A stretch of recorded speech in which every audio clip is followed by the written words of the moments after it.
బేసికల్గా నేను చాలా పేద కుటుంబంలో పుట్టాను. మా అమ్మ నాన్న కూలి పని చేసుకొని నన్ను సాదుకునే వాళ్ళు. మా నాన్న తెలంగాణలో ఉన్న సగటు మనిషి ఎలాంటి వాడో మా నాన్న అలాంటి వాడు. నన్ను చదివించటంలో నాకంటే ముందు మా కుటుంబంలో ఎవరు చదువుకోలేదు. మా నాన్న నన్ను చదివించటం కోసం చాలా తపన పడ్డాడు.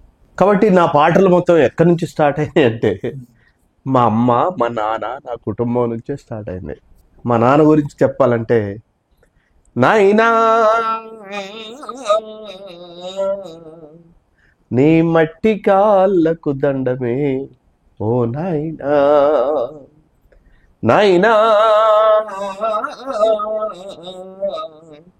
నీ మంచి మనసుకు దండమే ఓ నాయనా. గొరుకొయ్య గొట్టంగా నాగల్లు గట్టంగా సాలు ఎరువాలేసి ప్రాణాలు పెట్టంగా నెత్తురింకి నేల ఎర్రనాయేనేమో, చెమ్మట చుక్కలు ఊట చెలిమెలాయేనేమో, ఆకలి తీరదు అవమానముడుగదు, పనికి దగ్గ ఫలము ఏనాడు దొరకదు. నాయనా నీ కంటిలో కన్నీటి చెలిమెలున్నాయి మీ నాయనా, నాయనా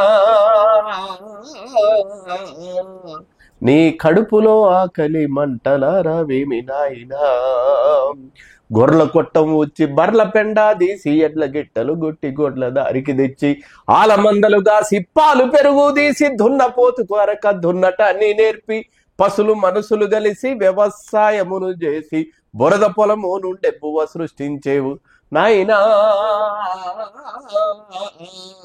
నీ ఊరేది పేరేది ఊరిలో గుడిసేది నాయనా, నాయనా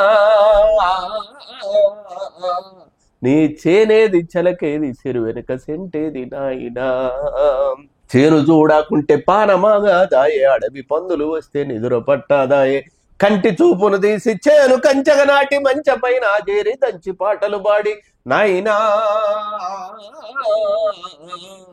నువ్వు పాట పాడితే సేను పుట్టకొచ్చి రాది నాయనా, నాయనా నీ మాటలింటూ కంకి పాలు పోసుకుంది నాయనా. నువ్వురుక ఉరుక పొలము పనుల వెనుక కాళ్ళ కింద మీతో కాల చక్ర మురుక, నాట్లను నాటంగా కోతల్ని గోయంగా కుప్పల్ని గొట్టంగా దొరగరిసె నింపంగా పడిగా పులుండంగా తాలు ఒడిపులు గలిపి సగజీతం ఇవ్వంగా నాయనా.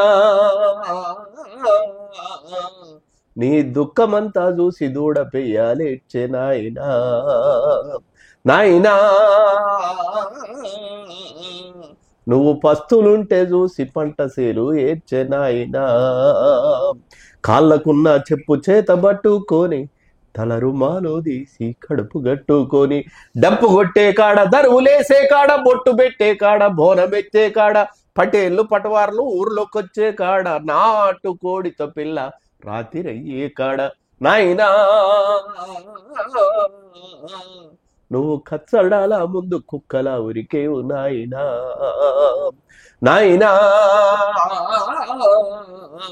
ఊరి కుక్కలన్నీ నిన్ను చిత్రంగా చూసేవి నాయనా. కసి పెరుగుతున్నది, రసి గారుతున్నది, ఆగడాలే రోజు కాగడవుతున్నవి, నైజాము గుండెల్లో గుబులవుతున్నది, ఊరి దొరల ముడ్డి పట్టోడుతున్నది, తుమ్మల శేషయ్య దళము గడిలోకొచ్చి ఊరి దొరలను బట్టి వర్లంగా కొట్టిరని నాయనా. నీ కథలు వింటూ నేను కమ్యూనిస్టునైతే నాయనా, నాయనా నీ నడక చూసి నేను నక్సలైటునైతే నాయనా. అది అంటే గ్రేట్ సార్. ఒక నేరం నాది కాదు ఆకలిది అన్నట్టు ఒక అంటే మనిషి జీవితంలో తన యొక్క అనుభవాలే తన మీద ప్రభావం చూపెట్టి, అంటే చాలా మంది చెప్పుకోలేరు ఏ విధంగా దాన్ని ఎక్స్ప్రెస్ చేయాలి బయటికి అనేది ఒక కవికి మాత్రమే సాధ్యం. తన జీవితం గురించి తాను చెప్పుకోవడానికైనా, ప్రకృతి గురించి చెప్పడానికైనా, ప్రజల గురించి చెప్పడానికైనా.